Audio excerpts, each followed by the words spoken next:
2.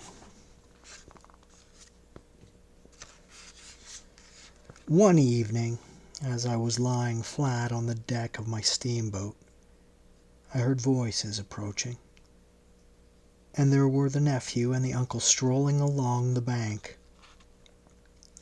I laid my head on my arm again, and had nearly lost myself in a doze, when somebody said in my ear, as it were, "I am as harmless as a little child, but I don't like to be dictated to. Am I the manager, or am I not? I was ordered to send him there. It's incredible." I became aware that the two were standing on the shore alongside the forepart of the steamboat, just below my head. I did not move. It did not occur to me to move. I was sleepy. It is unpleasant. "It is unpleasant," grunted the uncle. "He has asked the administration to be sent there," said the other, "with the idea of showing what he could do, and I was instructed accordingly." "Look at the influence that man must have. Is it not frightful?" They both agreed it was frightful, then made several bizarre remarks. "Make rain and fine weather," one man, the counsel, by the nose, bits of absurd sentences that got the better of my drowsiness, so that I had pretty near the whole of my wits about me, when the uncle said, "The climate may do away with this difficulty for you. Is he alone there?" "Yes," answered the manager. "He sent his assistant down the river, with a note to me in these terms: 'Clear this poor devil out of the country, and don't bother sending more of that sort. I had rather be alone than have the kind of men you can dispose of with me.' It was more than a year ago. Can you imagine such impudence?" "Anything since then?" asked the other hoarsely. "Ivory," jerked the nephew. "Lots of it. Prime sort. Lots. Most annoying for him." "And with that?" questioned the heavy rumble. "Invoice," was the reply, fired out, so to speak. Then silence. They had been talking about Kurtz.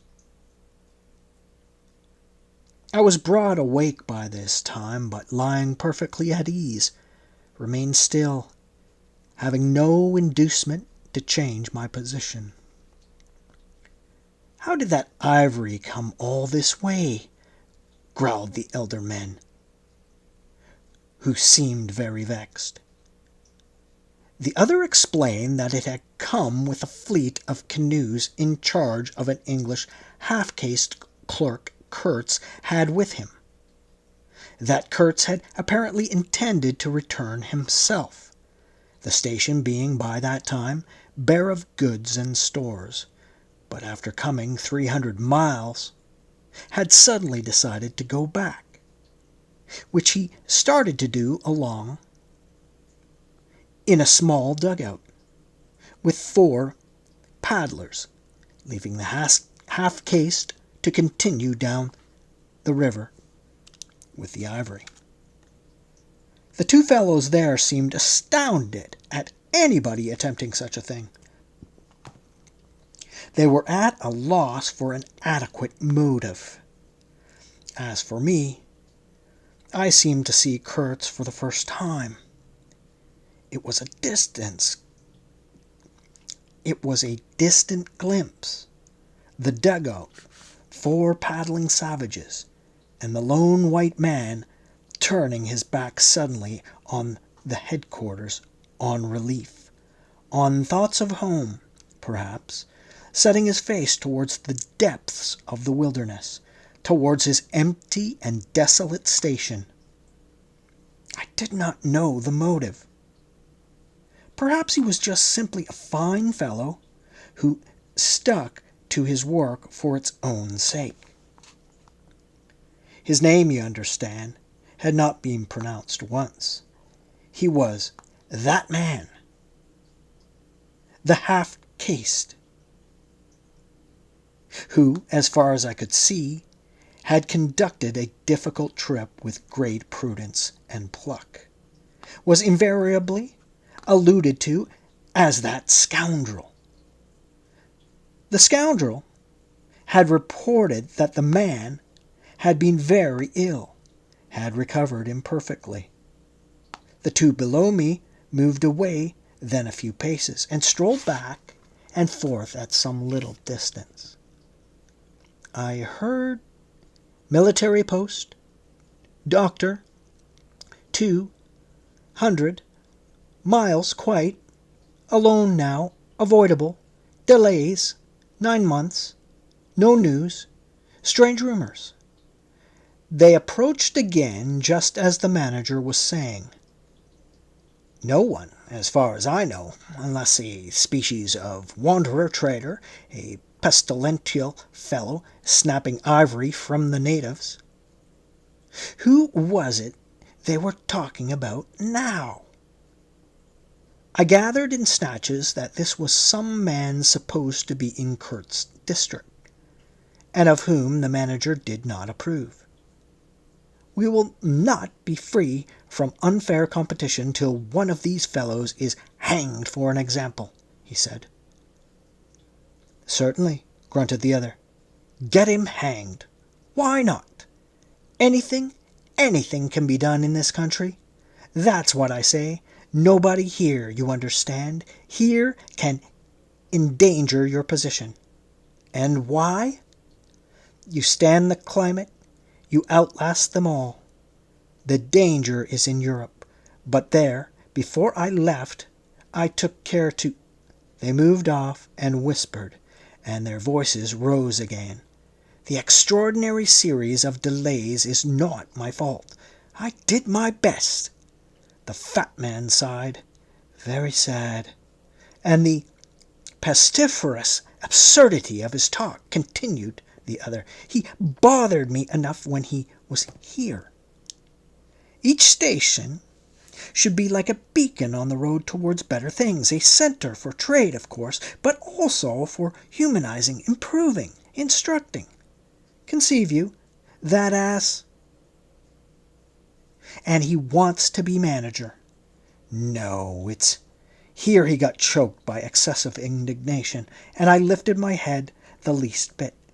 I was surprised to see now how near they were, right under me. I could have spat on their hats. They were looking on the ground, absorbed in thought. The manager was switching his leg with a slender twig. His sagacious relative lifted his head. "You have been well since you came out this time?" he asked. The other gave a start. "Who? I? Oh, like a charm, like a charm. But the rest, oh my goodness, all sick. They die so quick, too, that I haven't the time to send them out of the country. It's incredible." "Just so," grunted the uncle. "Ah, my boy, trust to this. I say trust to this. I saw him extend his short flipper of an arm for a gesture that took in the forest. The creek, the mud, the river seemed to beckon with a dishonoring flourish before the sunlit face of the land, a treacherous appeal to the lurking death, to the hidden evil, to the profound darkness of its heart. It was so startling that I leaped to my feet and looked back at the edge of the forest, as though I had expected an answer of some sort, so that black display of confidence. You know the foolish notions that come to one sometimes. The high stillness confronted these two figures with its ominous patience, waiting for the passing away of a fantastic invasion. They swore aloud together, out of sheer fright. I believe, then pretending not to know anything of my existence, turned back to the station. The sun was low, and leaning forward side by side, they seemed to be tugging painfully uphill their two ridiculous shadows of unequal length, that trailed behind them slowly over the tall grass without bending a single blade. In a few days, the El Dorado expedition went into the patient wilderness that closed upon it as the sea closes over a diver. Long afterwards, the news came that all the donkeys were dead. I know nothing as to the fate of the less valuable animals. They, no doubt, like the rest of us, found what they deserved. I did not inquire. I was then rather excited at the prospect of meeting Kurtz very soon. When I say very soon, I mean it comparatively. It was just 2 months from the day we left the creek when we came to the bank below Kurtz's station. Going up that river was like traveling back to the earliest beginnings of the world, when vegetation rioted on earth, and the big trees were kings, an empty stream, a great silence, an impenetrable forest. The air was warm, thick, heavy, sluggish. There was no joy in the brilliance of sunshine. The long stretches of the waterway ran on, deserted into the gloom of overshadowed distances. On silvery sandbanks, hippos and alligators sunned themselves side by side. The broadening waters flowed through a mob of wooded islands, and lost your way on that river as you would in a desert, and butted all day long against shoals, trying to find the channel, till you thought yourself bewitched and cut off forever from everything you had known once, somewhere far away in another existence, perhaps. There were moments when one's past came back to one, as it will sometimes when you have not a moment to spare to yourself, but it came in the shape of an unrestful and noisy dream, remembered with wonder amongst the overwhelming realities of this strange world of plants and water and silence. And this stillness of life did not in the least resemble a peace. It was the stillness of an implacable force brooding over an inscrutable intention. It looked at you with a vengeful aspect. I got used to it afterwards. I did not see it any more. I had no time.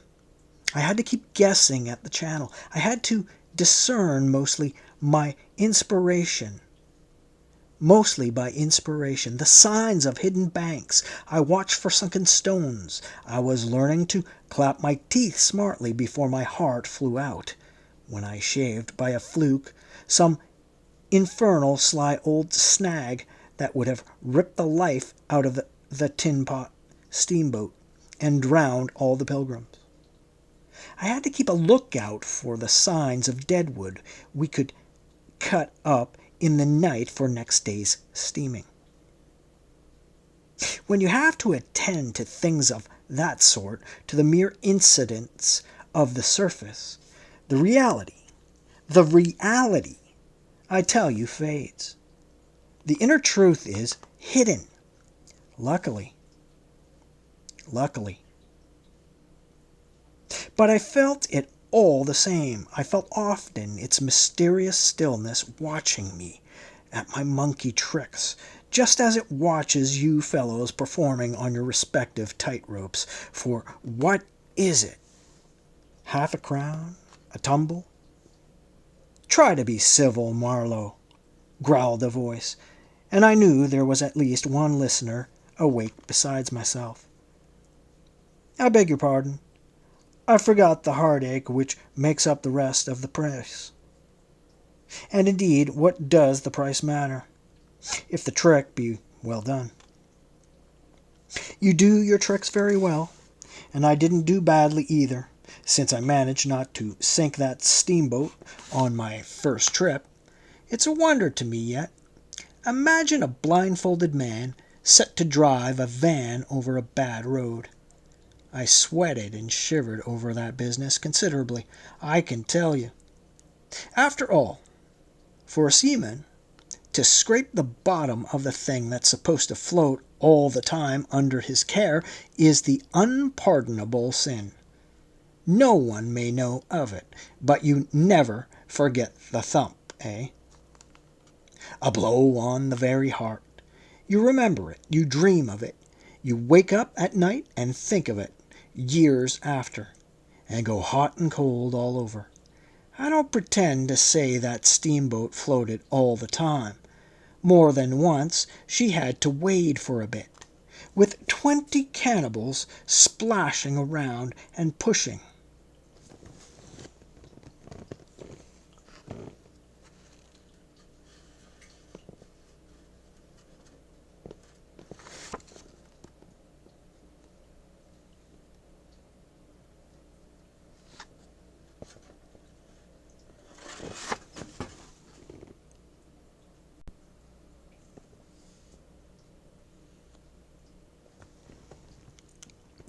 I don't pretend to say that steamboat floated all the time.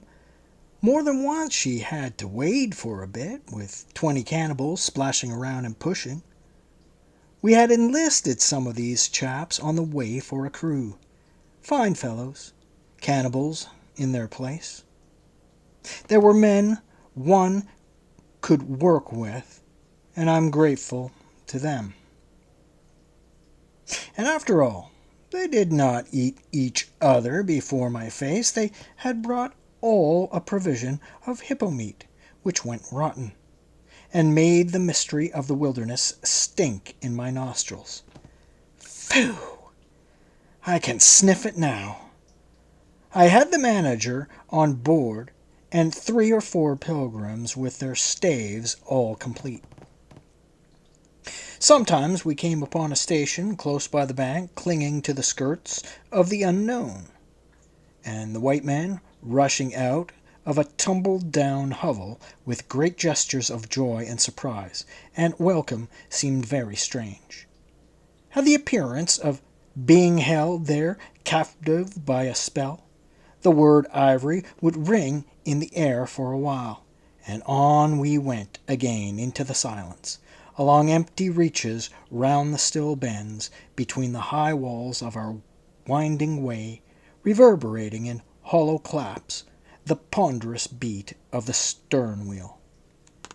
Trees, trees, millions of trees, massive, immense, running up high, and at their foot, hugging the bank against the stream, crept the little begrimed steamboat, like a sluggish beetle, crawling on the floor of a lofty portico. It made you feel very small, very lost, and yet it was not altogether depressing, that feeling. After all, if you were small, the grimy beetle crawled on, which was just what you wanted it to do. Where the pilgrims imagined it crawled to, I don't know. To some place where they expected to get something, I bet.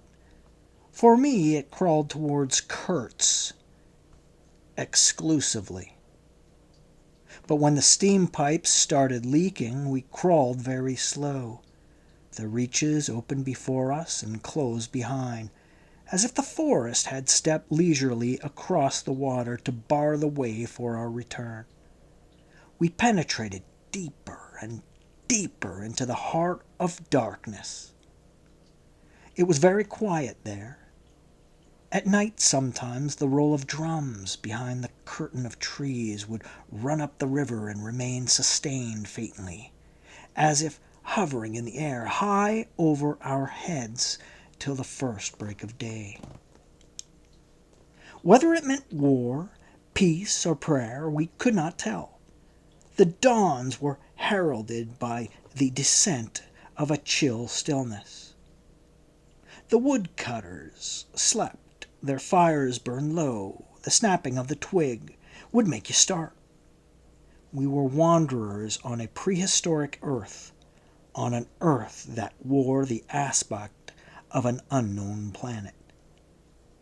We could have fancied ourselves the first of men taking possession of an accursed inheritance, to be subdued at the cost of profound anguish and of excessive toil.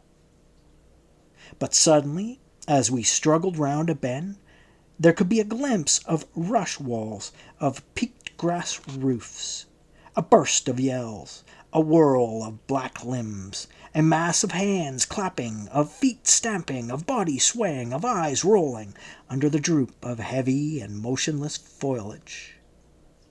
The steamer toiled along slowly on the edge of the black and incomprehensible frenzy. The prehistoric man was cursing us, praying to us, welcoming us. Who could tell? We were cut off from the comprehension of our surroundings. We glided past like phantoms, wondering and secretly appalled, as sane men would be before an enthusiastic outbreak in a madhouse.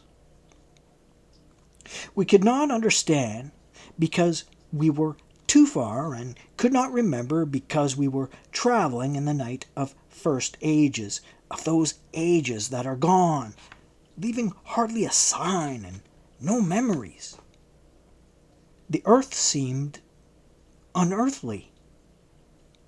We are accustomed to look upon the shackled form of a conquered monster, but there you could look at a thing monstrous and free. It was unearthly. And the men were... No, they were not inhuman. Well, you know, that was the worst of it, this suspicion of their not being inhuman. It would come slowly to one. They howled and leaped and spun and made horrid faces. But what thrilled you was just the thought of their humanity, like yours. The thought of your remote kinship with this wild and passionate uproar. Ugly. Yes, it was ugly enough.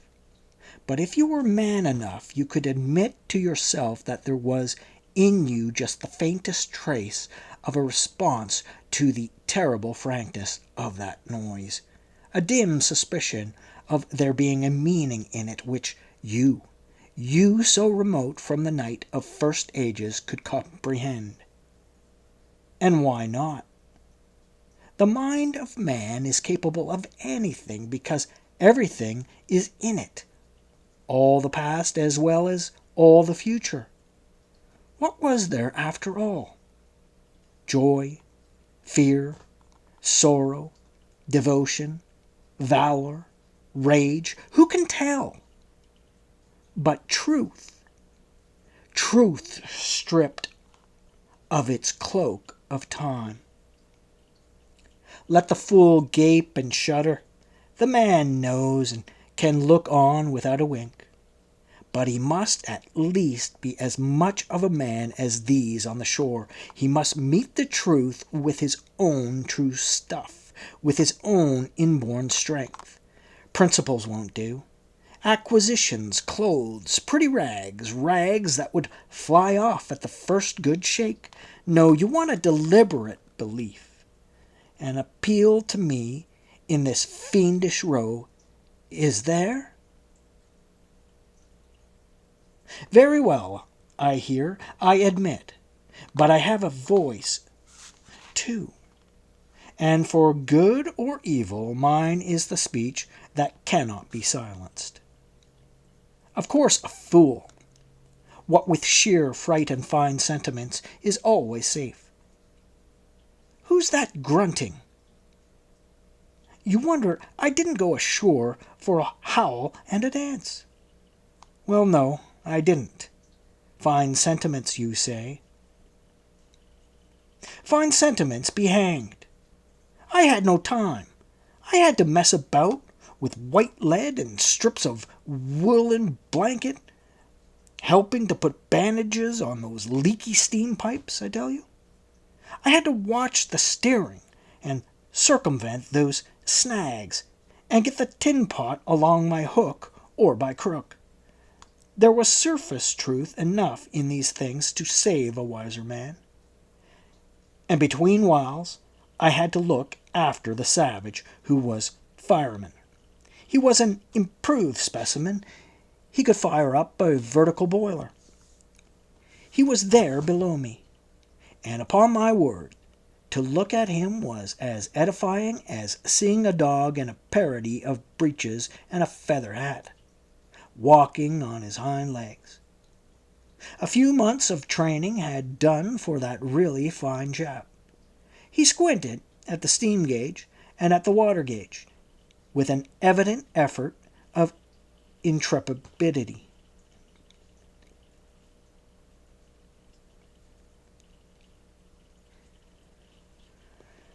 And he had filed teeth, too, the poor devil. And the wool of his pate shaved into queer patterns, and 3 ornamental scars on each of his cheeks. He ought to have been clapping his hands and stamping his feet on the bank, instead of which he was hard at work, a thrall to strange witchcraft, full of improving knowledge. He was useful because he had been instructed, and what he knew was this, that should the water in the transparent thing disappear, the evil spirit inside the boiler would get angry through the greatness of his thirst and take a terrible vengeance. So he sweated and fired up and watched the glass fearfully, with an impromptu charm, made of rags tied to his arm, and a piece of polished bone as big as a watch, stuck flatways through his lower lip. While he wooded banks slipped past us slowly, the short noise was left behind, the interminable miles of silence, and we crept on towards Kurtz.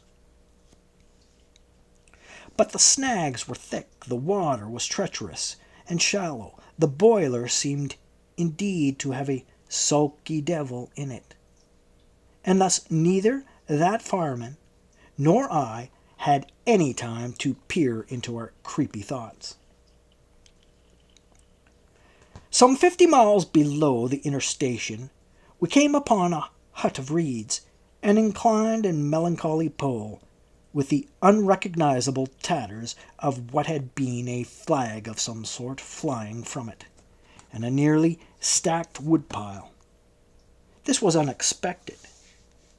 We came to the bank, and on the stack of firewood found a flat piece of board with some faded pencil writing on it. When deciphered, it said, "Wood for you. Hurry up. Approach cautiously." There was a signature, but it was illegible. Not Kurtz. A much longer word. "Hurry up." Where? Upriver? Approach cautiously. We had not done so, but the warning could not have been meant for the place where it could be only found after approach. Something was wrong above, but what and how much? That was the question. We commented adversely upon the imbecility of that telegraphic style. The bush around said nothing, and would not let us look very far either. A torn curtain of red twill hung in the doorway of the hut and flapped sadly in our faces. The dwelling was dismantled, but we could see a white man had lived there not very long ago. There remained a rude table, a plank of 2 posts, a heap of rubbish reposed in a dark corner, and by the door I picked up a book. It had lost its covers, and the pages had been thumbed into a state of extremely dirty softness. But the back had been lovingly stitched afresh with white cotton thread, which looked clean yet. It was an extraordinary find.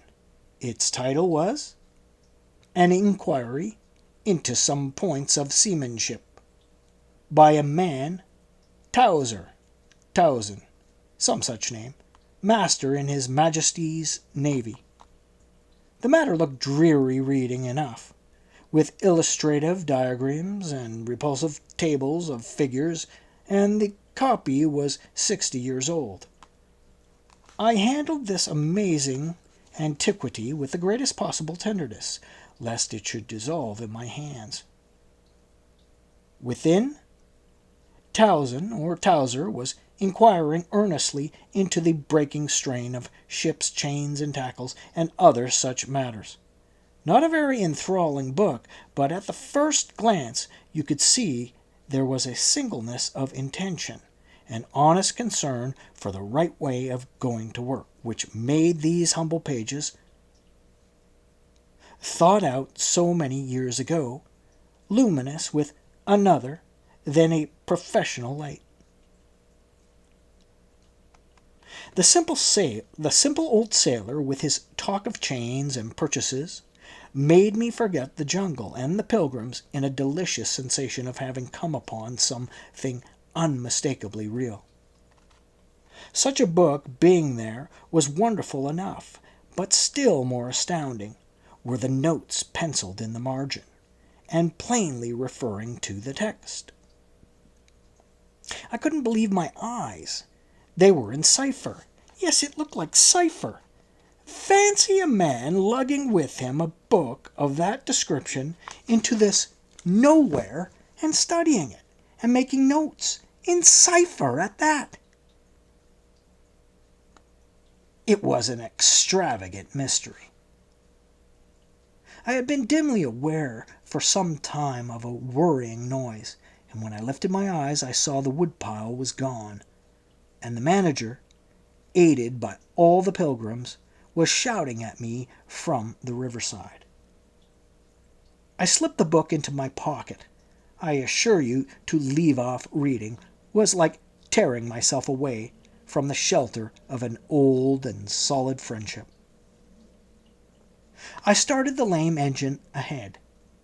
"It must be this miserable trader, this intruder," exclaimed the manager, looking back malevolently at the place we had left. "He must be English," I said. "It will not save him from getting into trouble if he is not careful," muttered the manager darkly. I observed with assumed innocence that no man was safe from trouble in this world. The current was more rapid now. The steamer seemed at her last gasp. The stern wheel flopped languidly, and I caught myself listening on tiptoe for the next beat of the boat, for in sober truth I expected the wretched thing to give up every moment. It was like watching the last flickers of a life, but still we crawled.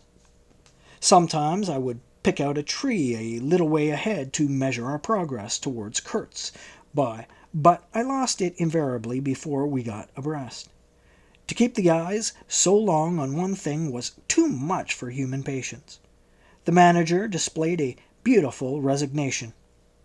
I fretted and fumed and took to arguing with myself whether or no I would talk openly with Kurtz. But before I could come to any conclusion, it occurred to me that my speech, or my silence, indeed any action of mine, would be a mere futility. What did it matter what anyone knew or ignored? What did it matter who was manager? One gets sometimes such a flash of insight. The essentials of this affair lay deep under the surface, beyond my reach and beyond my power of meddling. Towards the evening of the second day, we judged ourselves about 8 miles from Kurtz's station. I wanted to push on, but the manager looked grave and told me the navigation up there was so dangerous that it would be advisable, the sun being very low already, to wait where we were till next morning. Moreover, he pointed out that if the warning to the approach cautiously were to be followed, we must approach in daylight, not at dusk or in the dark.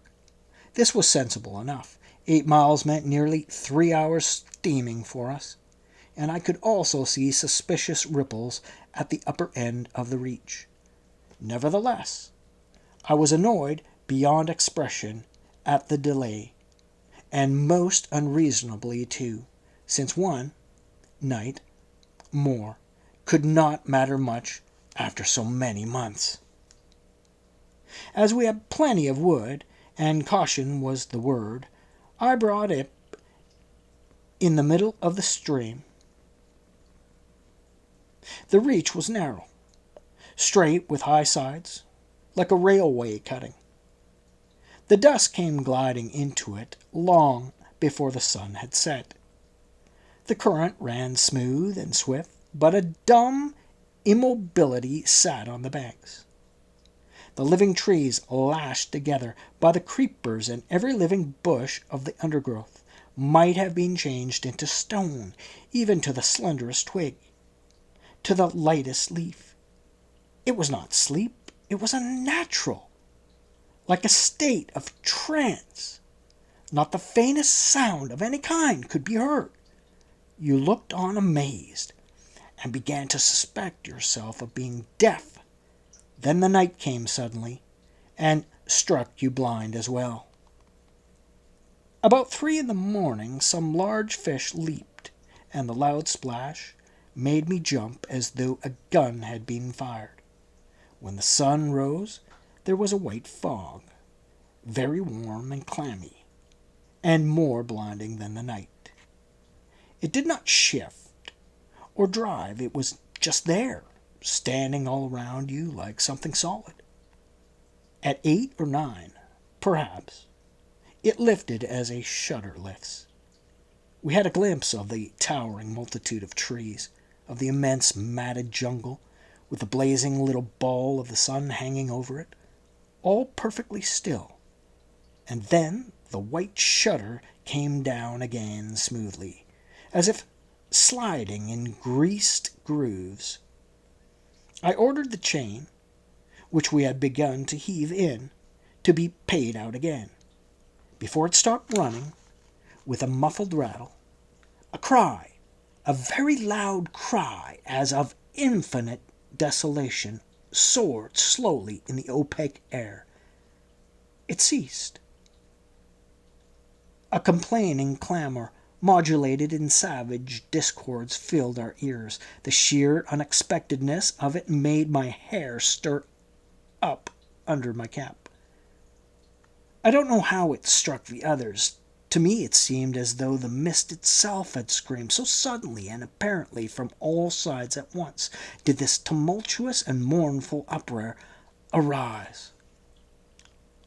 It culminated in a hurried outbreak of almost intolerably excessive shrieking, which stopped short, leaving us stiffened in a variety of silly attitudes and obstinately listening to the nearly as appalling and excessive silence.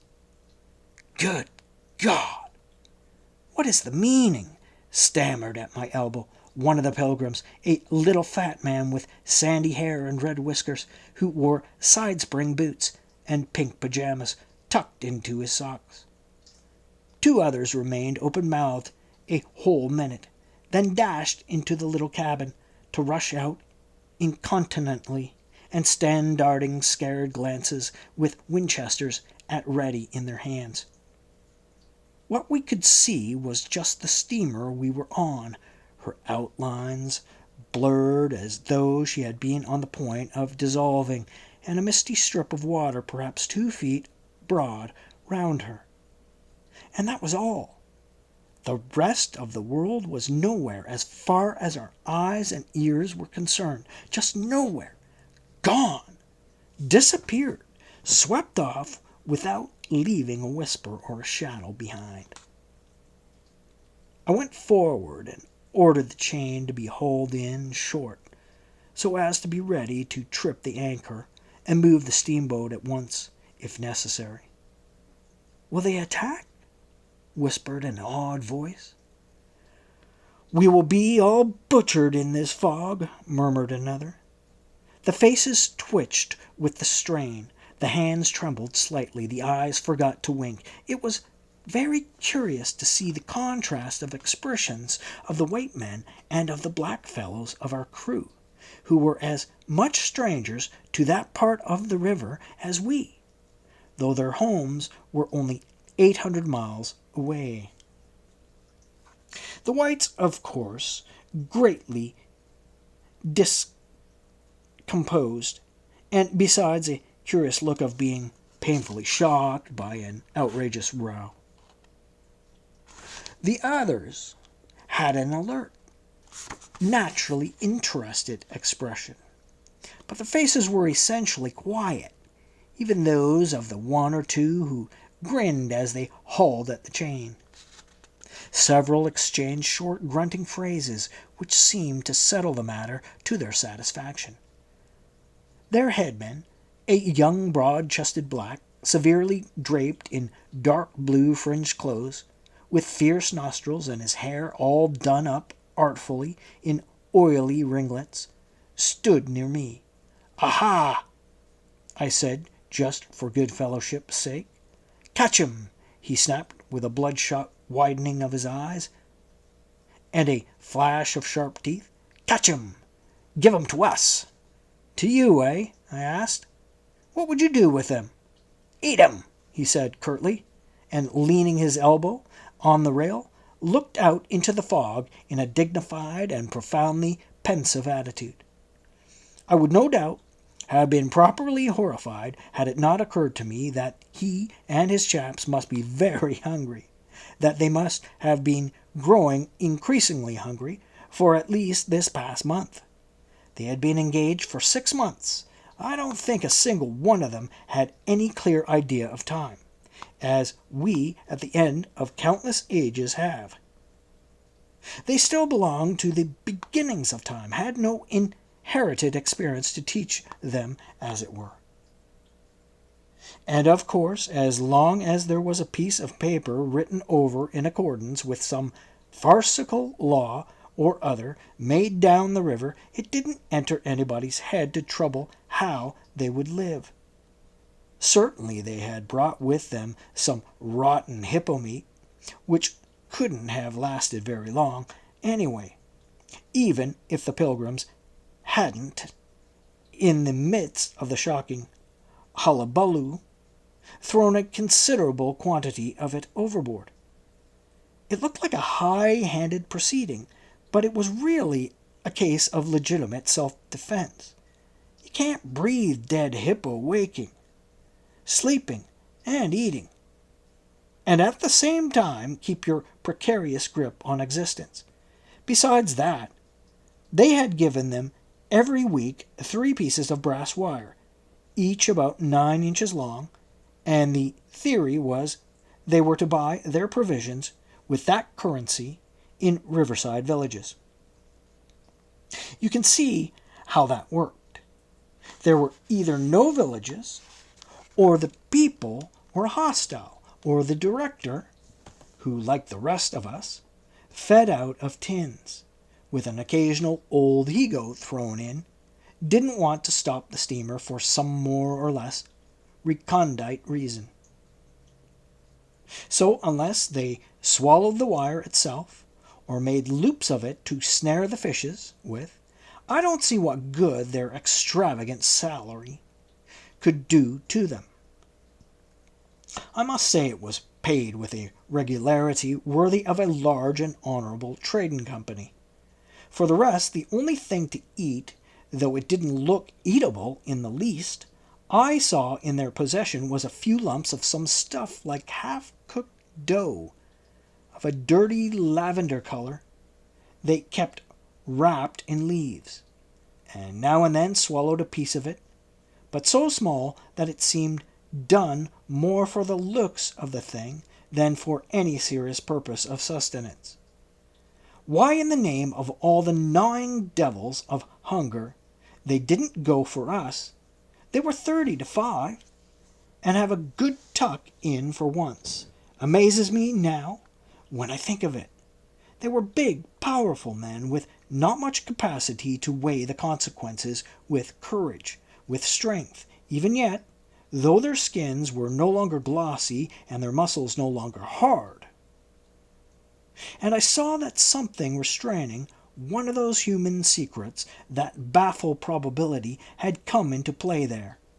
I looked at them with a swift quickening of interest, not because it occurred to me I might be eaten by them before very long, though I own to you that just when I perceived in a new light, as it were, how unwholesome the pilgrims looked, and I hoped, yes, I positively hoped that my aspect was not so, what shall I say, so unappetizing, a touch of fantastic vanity which fitted well with the dream sensation that pervaded all my days at that time.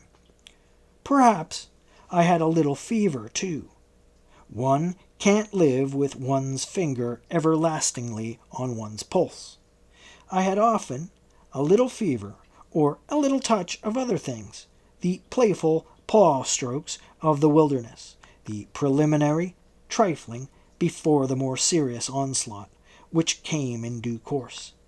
Yes, I looked at them as you would on any human being, with a curiosity of their impulses, motives, capacities, weaknesses, when brought to the test of an inexorable physical necessity. Restraint. What possible restraint? Was it superstition, disgust, patience, fear, or some kind of primitive honor? No fear can stand up to hunger. No patience can wear it out. Disgust simply does not exist where hunger is. And as to superstition, beliefs, and what you may call principles, they are less than chaff in a breeze.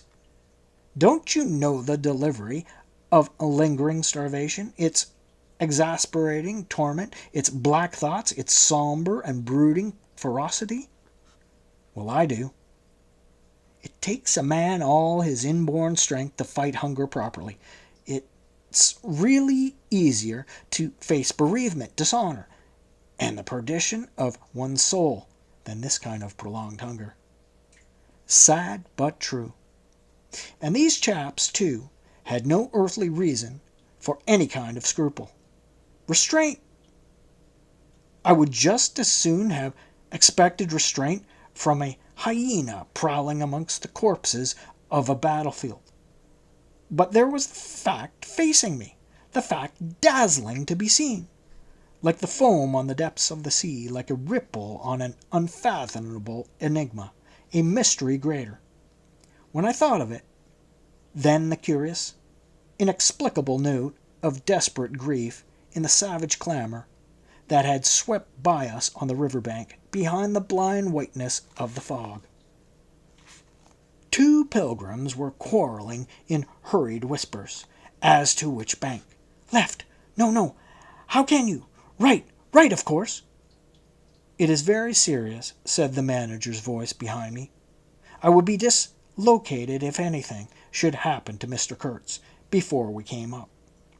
I looked at him and had not the slightest doubt he was sincere. He was just the kind of man who would wish to preserve appearances. That was his restraint. But when he muttered something about going on at once, I did not even take the trouble to answer him. I knew, and he knew, that it was impossible. Were we to let go our hold of the bottom, we would be absolutely in the air, in space. We wouldn't be able to tell where we were going to, whether up or downstream or across, till we fetched against one bank or the other. And then we wouldn't know at first which it was. Of course, I made no move. I had no mind for a smash-up. You couldn't imagine a more deadly place for a shipwreck. Whether drowned at once or not, we were sure to perish speedily in one way or another. I authorize you to take all the risks, he said, after a short silence. I refuse to take any, I said shortly, which was just the answer he expected, though its tone might have surprised him. Well, I must defer to your judgment. You are captain, he said with marked civility. I turned my shoulder to him in sign of my appreciation, and looked into the fog. How long would it last? It was the most hopeless lookout. The approach to this Kurtz, grubbing for ivory in the wretched bush, was beset by as many dangers as though he had been an enchanted princess sleeping in a fabulous castle. "Will they attack, do you think?" asked the manager, in a confidential tone. I did not think they would attack, for several obvious reasons. The thick fog was one. If they left the bank in their canoes, they would get lost in it, as we would be if we attempted to move. Still, I had also judged the jungle of both banks quite impenetrable, and yet eyes were in it, eyes that had seen us. The riverside bushes were certainly very thick, but the undergrowth behind was evidently penetrable. However, during the short lift, I had seen no canoes anywhere in the reach, certainly not abreast of the steamer. But what made the idea of attack inconceivable to me was the nature of the noise, of the cries we had heard. They had not the fierce character boding immediate hostile intention. Unexpected, wild, and violent as they had been, they had given me an irresistible impression of sorrow. The glimpse of the steamboat had for some reason filled those savages with unrestrained grief. The danger, if any, I expounded, was from our proximity to a great human passion let loose. Even extreme grief may ultimately vent itself in violence, but more generally takes the form of apathy. You should have seen the pilgrims stare. They had no heart to grin, or even to revel me. But I believe they thought me gone mad, with fright, maybe. I delivered a regular lecture. My dear boys, it was no good bothering. Keep a lookout? Well, you may guess, I watched the fog for the signs of lifting as a cat watches a mouse. But for anything else were of no more use to us than if we had been buried miles deep in a heap of cotton wool.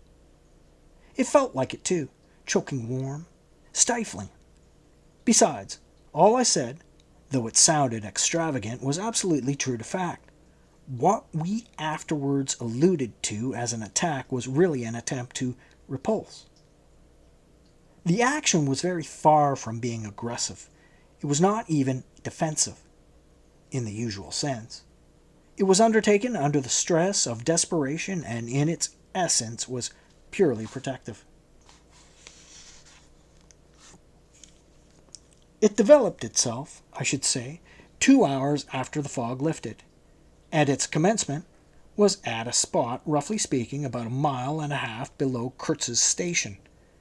We had just floundered and flopped round a bend, when I saw an islet, a mere grassy hummock of bright green, in the middle of the stream. It was the only thing of the kind, but as we opened the reach more, I perceived it was the head of a long sandbank, or rather of a chain of shallow patches, stretching down the middle of the river. They were discolored, just awash, and the whole lot was seen just under the water, exactly as a man's backbone is seen running down the middle of his back, under the skin. Now, as far as I did see, I could go to the right or to the left of this. I didn't know either channel, of course. The banks looked pretty well alike. The depth appeared the same. But as I had been informed the station was on the west side, I naturally headed for the western passage. No sooner had we fairly entered it than I became aware it was much narrower than I had supposed. To the left of us, there was the long, uninterrupted shoal, and to the right, a high, steep bank, heavily overgrown with bushes. Above the bush, the trees stood in serried ranks. The twigs overhung the current thickly, and from distance to distance a large limb of some tree projected rigidly over the stream. It was then well on in the afternoon. The face of the forest was gloomy, and a broad strip of shadow had already fallen on the water. In the shadow we steamed up, very slowly, as you may imagine. I sheered her well inshore, the water being deepest near the bank, as the surrounding pole informed me. One of my hungry and forbearing friends was sounding in the bows just below me. This steamboat was exactly like a decked scow. On the deck there were two little teakwood houses, with doors and windows. The boiler was in the forend, and the machinery right astern. Over the whole there was a light roof supported on stanchions. The funnel projected through that roof, and in front of the funnel a small cabin built of light planks served for a pilot house. It contained a couch, two camp stools, a loaded Martini Henry leaning in one corner, a tiny table, and a steering wheel. It had a wide door in front and a broad shutter at each side. All these were already thrown open, of course. I spent my days perched up there on the extreme forend of that roof, before the door. At night I slept, or tried to, on the couch. An athletic black belonging to some coast tribe, and educated by my poor predecessor, was the helmsman. He sported a pair of brass earrings, wore a blue cloth wrapper from the waist to the ankles, and thought all the world of himself. He was the most unstable kind of fool I had ever seen. He steered with no end of a swagger while you were by, but if he lost sight of you, he became instantly the prey of an abject funk, and would let that cripple of a steamboat get the upper hand of him in a minute. I was looking down at the sounding pole, and feeling much annoyed to see at each try a little more of it stick out of that river, when I saw my poleman give up the business suddenly and stretch himself flat on the deck, without even taking the trouble to haul his pole in. He kept hold on it, though, and it trailed in the water. At the same time, the fireman, whom I could also see below me, sat down abruptly before his furnace and ducked his head. I was amazed. Then I had to look at the river mighty quick, because there was a snag in the fairway. Sticks, little sticks, were flying about thick. They were whizzing before my nose, dropping below me, striking behind me against my pilot house. All this time the river, the shore, the woods were very quiet, perfectly quiet. I could only hear the heavy splashing thump of the stern wheel and the patter of these things.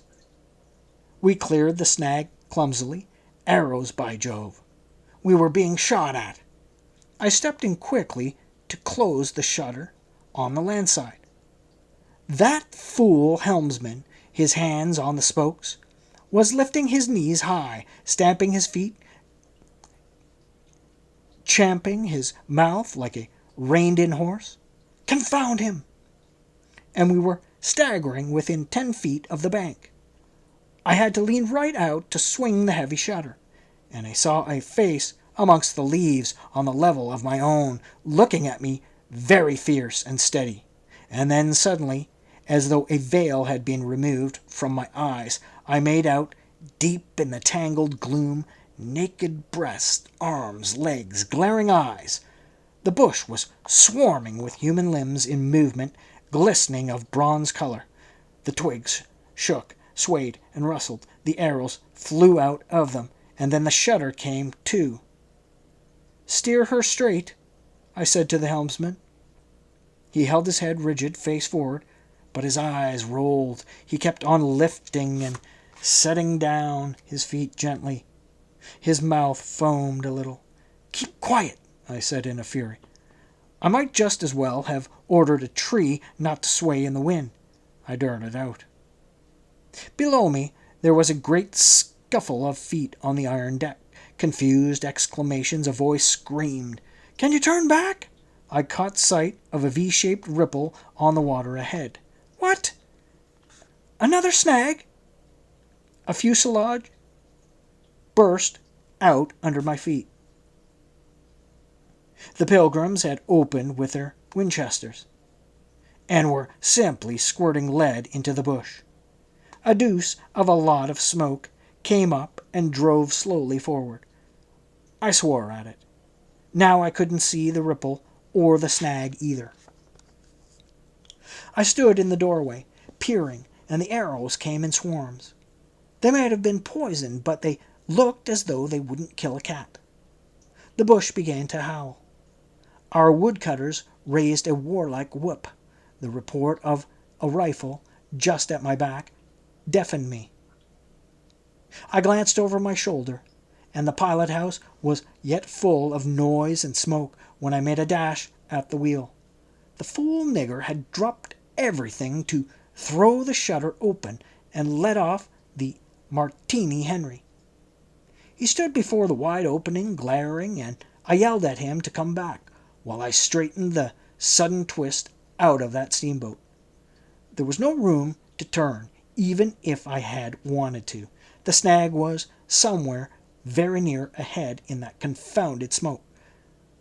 There was no time to lose, so I just crowded her into the bank, right into the bank, where I knew the water was deep. We tore slowly along the overhanging bushes in a whirl of broken twigs and flying leaves. The fusillade below stopped short, as I had foreseen it would when the squirts got empty.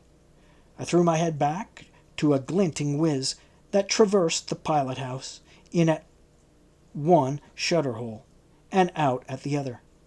Looking past that mad helmsman who was shaking the empty rifle and yelling at the shore, I saw vague forms of men running bent, double, leaping, gliding, distinct, incomplete, evanescent. Something big appeared in the air before the shutter. The rifle went overboard, and the man stepped back swiftly, looked at me over his shoulder in an extraordinary, profound, familiar manner, and fell upon my feet. The side of his head hit the wheel twice, and the head of what appeared a long cane clattered round and knocked over a little camp stool. It looked as though, after wrenching that thing from somebody ashore, he had lost his balance in the effort. The thin smoke had blown away. We were clear of the snag, and looking ahead, I could see that in another 100 yards or so I would be free to sheer off, away from the bank. But my feet felt so warm and wet that I had to look down. The man had rolled on his back and stared straight up at me. Both his hands clutched that cane. It was the shaft of a spear that, either thrown or lunged through the opening, had caught him in the side just below the ribs. The blade had gone in, out of sight. After making a frightful gash, my shoes were full. A pool of blood lay very still, gleaming dark red under the wheel. His eyes shone with an amazing luster. The fusillade burst out again. He looked at me anxiously, gripping the spear like something precious. With an air of being afraid, I would try to take it away from him. I had to make an effort to free my eyes from his gaze and attend to the steering. With one hand, I felt above my head for the line of the steam whistle, and jerked out screech after screech hurriedly. The tumult of angry and warlike yells was checked instantly, and then from the depths of the woods went out such a tremulous and prolonged wail of mournful fear and utter despair as may be imagined to follow the flight of the last hope from the earth. There was great commotion in the bush. The shower of arrows stopped. A few dropping shots rang out sharply. Then silence, in which the languid beat of the stern wheel came plainly to my ears. I put the helm hard starboard at the moment when the pilgrim, in pink pajamas, very hot and agitated, appeared in the doorway. "The manager sends me," he began in an official tone, and stopped short. "Good God!" he said, glaring at the wounded man. We two whites stood over him, and his lustrous and inquiring glance enveloped us both. I declared it looked as though we would presently put to us some question in an understandable language. But he died without uttering a sound, without moving a limb, without twitching a muscle. Only in the very last moment, as though in response to some sign we could not see, to some whisper we could not hear, he frowned heavily, and that frown gave to his black death mask an inconceivably somber, brooding, and menacing expression. The lustre of inquiring glance faded swiftly into vacant glassiness. "Can you steer?" I asked the agent eagerly. He looked very dubious, but I made a grab at his arm, and he understood at once I meant him to steer whether or not. To tell you the truth, I was morbidly anxious to change my shoes and socks. "He is dead," murmured the fellow, immensely impressed. "No doubt about it," said I, tugging like mad at the shoelaces. "And by the way, I suppose Mr. Kurtz is dead as well by this time." For the moment, that was the dominant thought. There was a sense of extreme disappointment, as though I had found out I had been striving after something altogether without a substance. I couldn't have been more disgusted if I had traveled all this way for the sole purpose of talking with Mr. Kurtz. Talking with. I flung one shoe overboard, and became aware that that was exactly what I had been looking forward to, a talk with Kurtz. I made the strange discovery that I had never imagined him as doing, but as discoursing. I didn't say to myself, "Now I will never see him," or "Now I will never shake him by the hand," but "Now I will never hear him." The man presented himself as a voice. Not, of course, that I did not connect him with some sort of action. Hadn't I been told in all the tones of jealousy and admiration that he had collected, bartered, swindled, or stolen more ivory than all the other agents together? That was not the point. The point was in his being a gifted creature, and that of all his gifts, the one that stood out preeminently, that carried with it a sense of real presence, was his ability to talk, his words, the gift of expression, the bewildering and illuminating, the most exalted and the most contemptible, the pulsating stream of light, or the deceitful flow from the heart of an impenetrable darkness.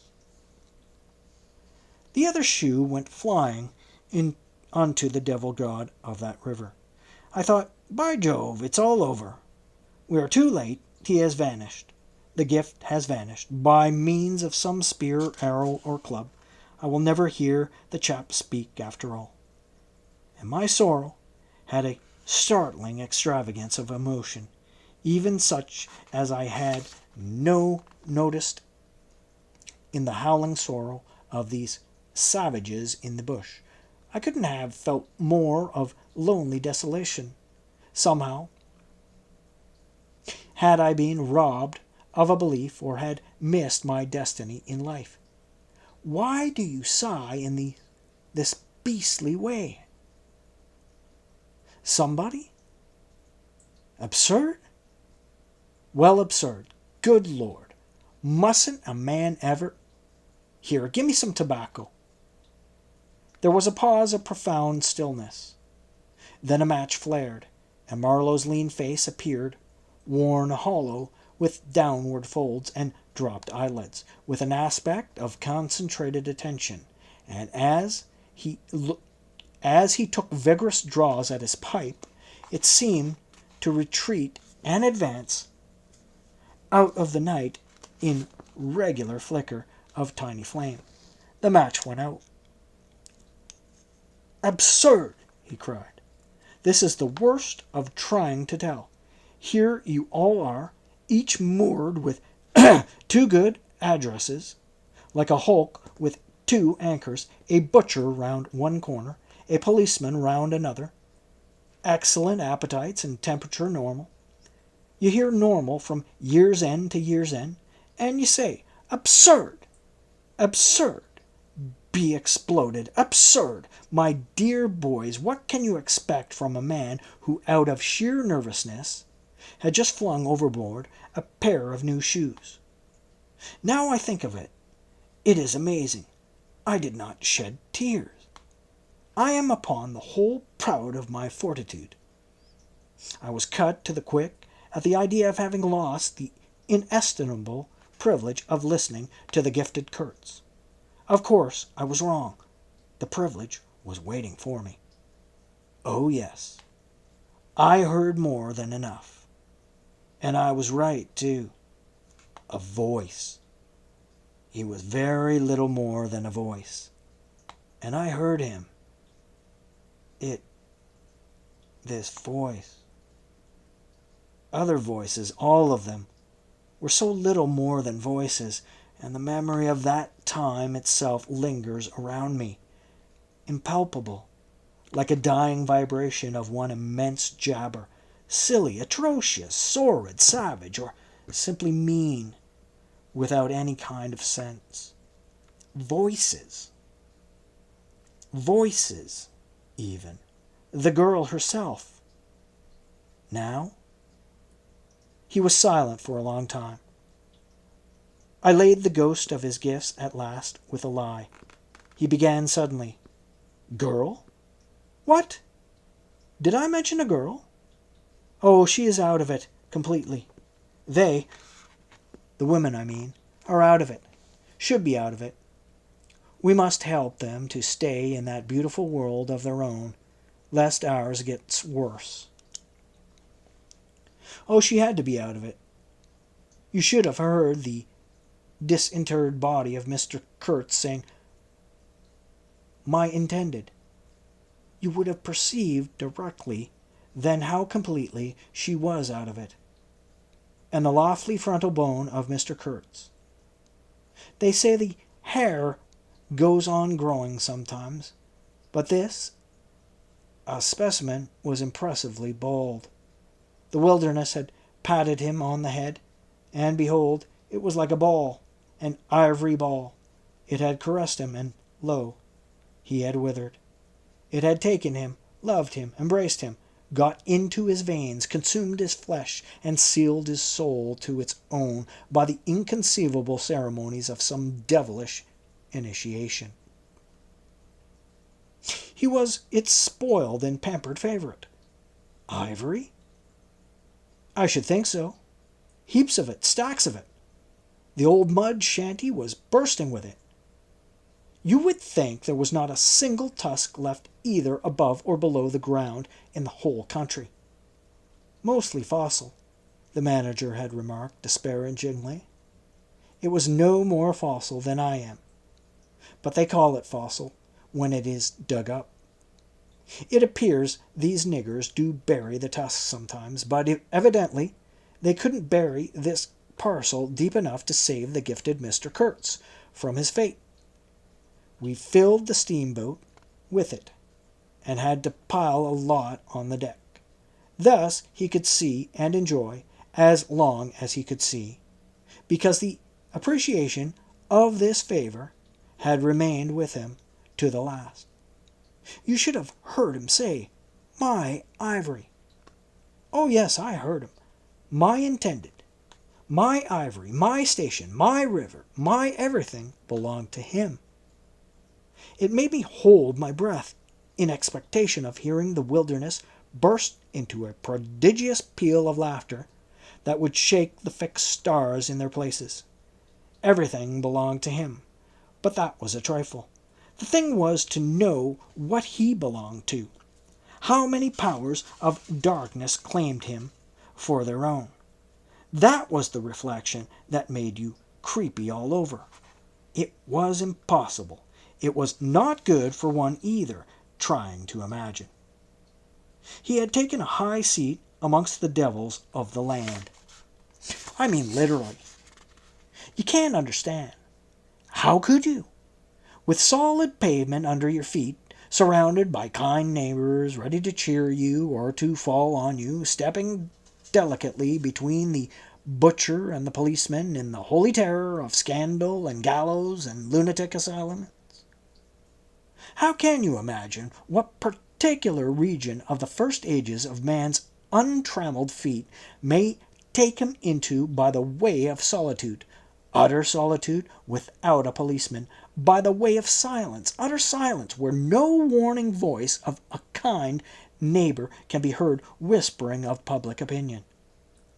These little things make all the great difference. When they are gone, you must fall back upon your own innate strength, upon your own capacity for faithfulness. Of course, you may be too much of a fool to go wrong, too dull even to know you are being assaulted by the powers of darkness. I take it no fool ever made a bargain for his soul with the devil. The fool is too much of a fool, or the devil too much of a devil. I don't know which. Or you may be such a thunderingly exalted creature as to be altogether deaf and blind to anything but heavenly sights and sounds. Then the earth for you is only a standing place, and whether to be like this is your loss or your gain, I won't pretend to say. But most of us are neither one nor the other. The earth for us is a place to live in, where we must put up with sights and sounds, with smells too, by Jove, breathe dead hippo, so to speak, and not be contaminated. And there, don't you see? Your strength comes in, the faith in your ability for the digging of unostentations, holes, to bury this stuff in, your power of devotion, not to yourself, but to an obscure, back-breaking business. And that's difficult enough.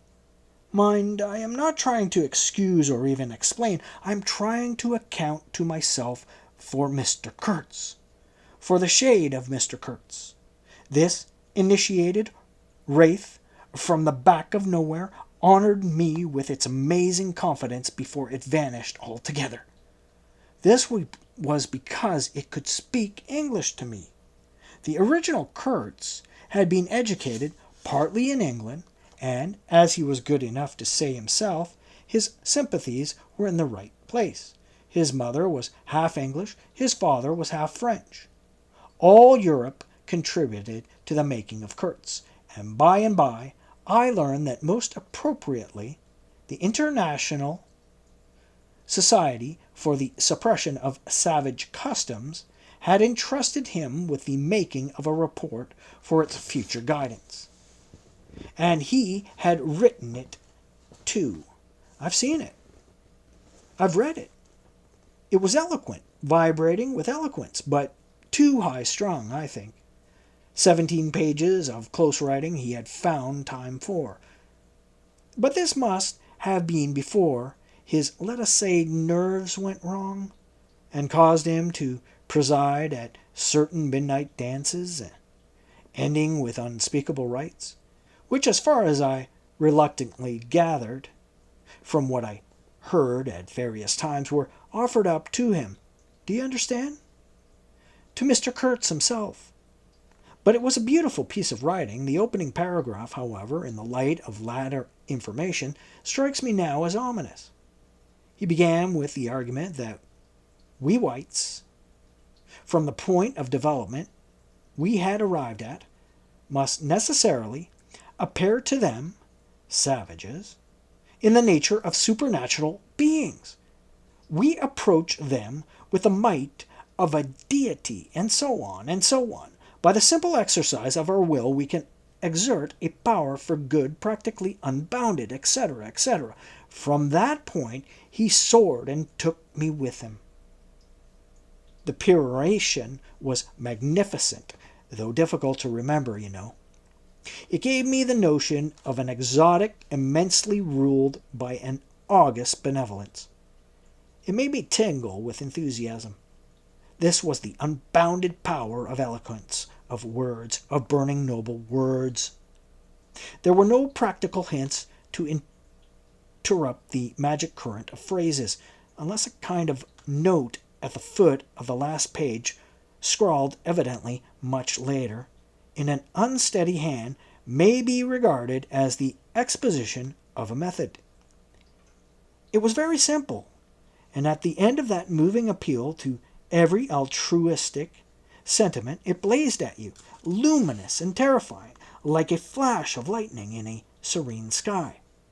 Exterminate all the brutes. The curious part was that he had apparently forgotten all about the valuable postscriptum. Because later on, when he, in a sense, came to himself, he repeatedly entreated me to take good care of my pamphlet, he called it, as it was sure to have in the future a good influence upon his career. I had full information about all these things, and besides, as it turned out, I was to have the care of his memory. I've done enough for it to give me the indisputable right to lay it, if I choose, for an everlasting rest in the dustbin of progress, amongst all the sweepings and, figuratively speaking, all the dead cats of civilization. But then, you see, I can't choose. He won't be forgotten. Whatever he was not common. He had the power to charm or frighten rudimentary souls into an aggravated witch dance in his honor. He could also fill the small souls of the pilgrims with bitter misgivings. He had one devoted friend at least, and he had conquered one soul in the world that was neither rudimentary nor tainted with self-seeking. No, I can't forget him, though I am not prepared to affirm the fellow was exactly worth the life we lost in getting to him. I missed my late helmsman awfully. I missed him even while his body was still lying in the pilot-house. Perhaps you will think it passing strange, this regret for a savage who was no more account than a grain of sand in a black Sahara. Well, don't you see? He had done something. He had steered for months. I had him at my back, a help, an instrument. It was a kind of partnership. He steered for me. I had to look after him. I worried about his deficiencies, and thus a subtle bond had been created of which I only became aware when it was suddenly broken. And the intimate profundity of that look he gave me when he received his hurt remains to this day in my memory like a claim of distant kingship affirmed in a supreme moment. Poor fool. If he had only left that shutter alone. He had no restraint, just like Kurtz. A tree swayed by the wind. As soon as I had put on a dry pair of slippers, I dragged him out, after first jerking the spear out of his side, which operation, I confess, I performed with my eyes shut tight. His heels leaped together over the little doorstep. His shoulders were pressed to my breast. I hugged him from behind, desperately. Oh, he was heavy, heavier than any man on earth, I should imagine. Then, without more ado, I tipped him overboard. The current snatched him as though he had been a wisp of grass, and I saw the body roll over twice before I lost sight of it forever.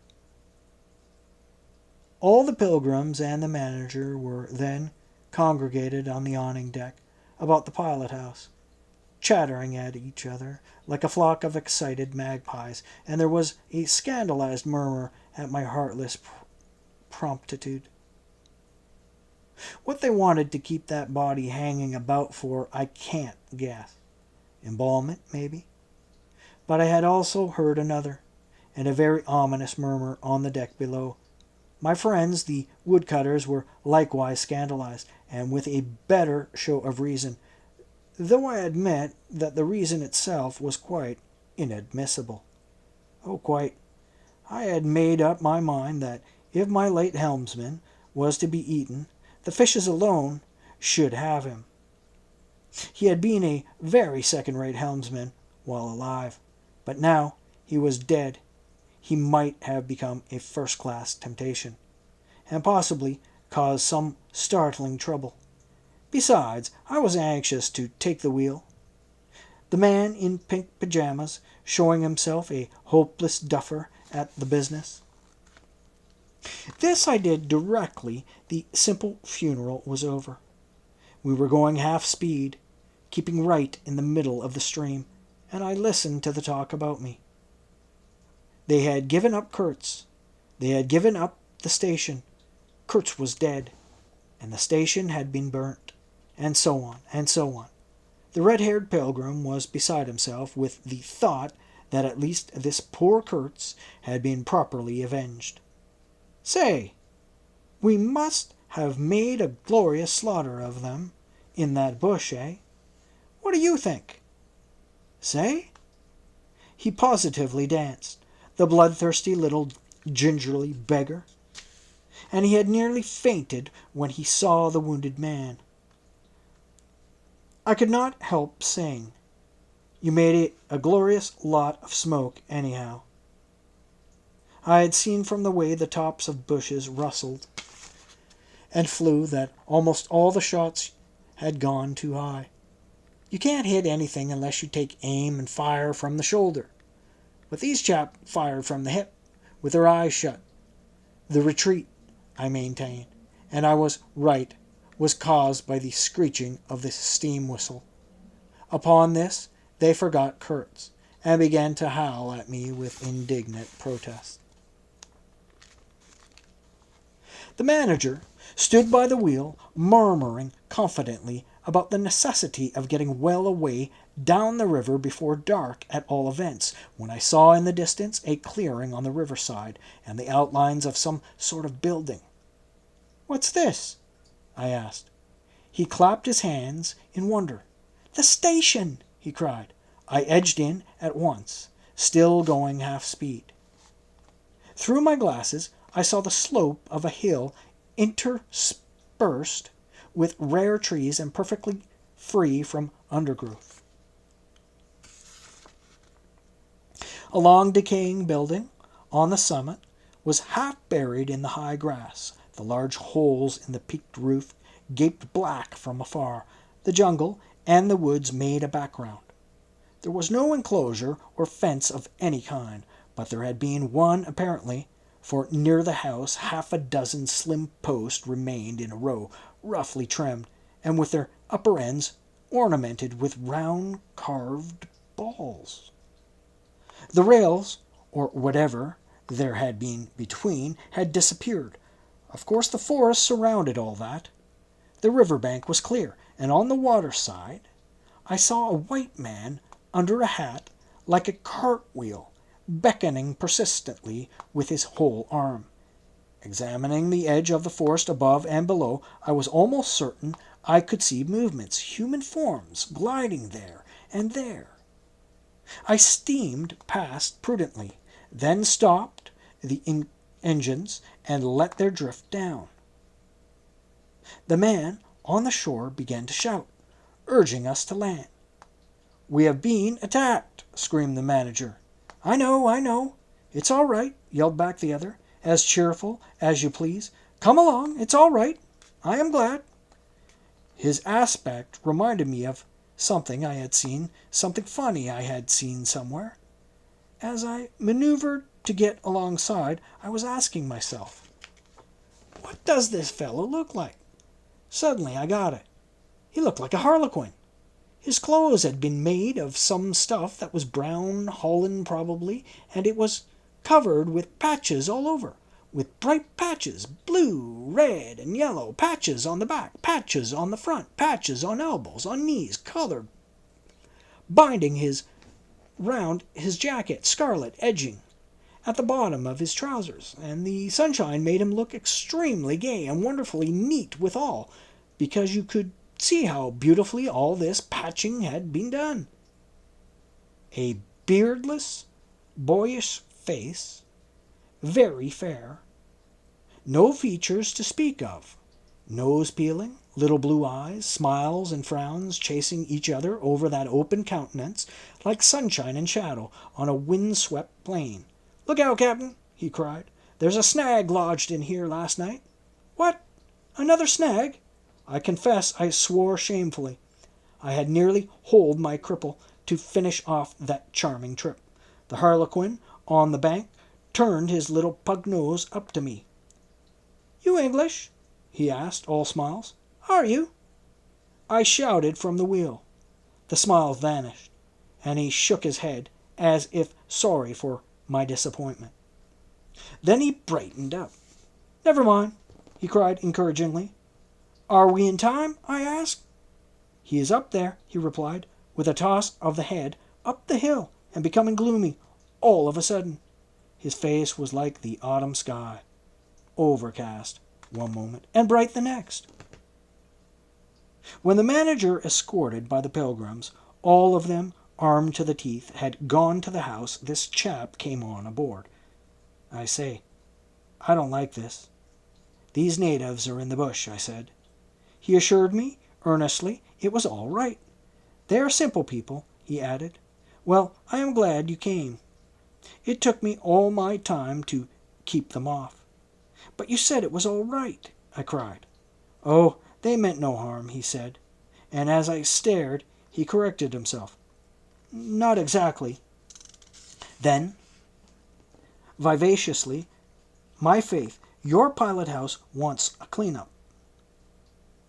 In the next breath, he advised me to keep enough steam on the boiler to blow the whistle in case of any trouble. "One good screech will do more for you than all your rifles." "They are simple people," he repeated. He rattled away at such a rate he quite overwhelmed me. He seemed to be trying to make up for lots of silence and actually hinting, laughing, that such was the case. "Don't you talk with Mr. Kurtz?" I said. "You don't talk with that man, you listen to him," he exclaimed, with severe exultation. "But now," he waved his arm, and in the twinkling of an eye was in the uttermost depths of despondency. In a moment he came up again with a jump, possessed himself of both my hands, took them continuously, while he gabbled. "Brother sailor, honor, pleasure, delight, introduce myself, Russian, son of an archpriest, government of Tambov. What? Tobacco, English tobacco, the excellent English tobacco. Now that's brotherly. Smoke? Where's a sailor that does not smoke?" The pipe soothed him, and gradually I made out he had run away from school, had gone to sea in a Russian ship, run away again, served some time in English ships, and now reconciled with the archpriest. He made a point of that. But when one is young, one must see things, gather experience, ideas, enlarge the mind. "Here," I interrupted, "you can never tell. Here I met Mr. Kurtz," he said, youthfully solemn and reproachful. I held my tongue after that. It appears he had persuaded a Dutch trading house on the coast to fit him out with stores and goods, and had started for the interior with a light heart and no more idea of what would happen to him than a baby. He had been wandering about that river for nearly 2 years alone, cut off from everybody and everything. "I am not so young as I look. I'm 25, he said. At first old Van Schoyten would tell me to go to the devil, he narrated with keen enjoyment. But I stuck to him and talked, till at last he got afraid I would talk the hind leg off his favorite dog. So he gave me some cheap things and a few guns, and told me he hoped he would never see my face again. Good old Dutchman, Van Schoyten. I've sent him one small lot of ivory a year ago, so that he can't call me a little thief when I get back. I hope he got it. And for the rest, I don't care. I had some goods stacked for you. That was my old house. Did you see? I gave him Towson's book. He made as though he would kiss me, but restrained himself. The only book I had left, and I thought I had lost it, he said, looking at it ecstatically. So many accidents happen to a man going about alone, you know. Canoes get upset sometimes, and sometimes you've got to clear out so quick when the people get angry. He thumbed the pages. You made notes in Russian? I asked. He nodded. I thought they were written in cipher, I said. He laughed, then became serious. I had lots of trouble to keep these people off, he said. Did they want to kill you? I asked. Oh, no, he cried, and checked himself. Why did they attack us? I pursued. He hesitated, then said shamefacedly, They don't want him to go. Don't they? I said curiously. He nodded a nod full of mystery and wisdom. I tell you, he cried, this man has enlarged my mind. He opened his arms wide, staring at me with his little blue eyes that were perfectly round.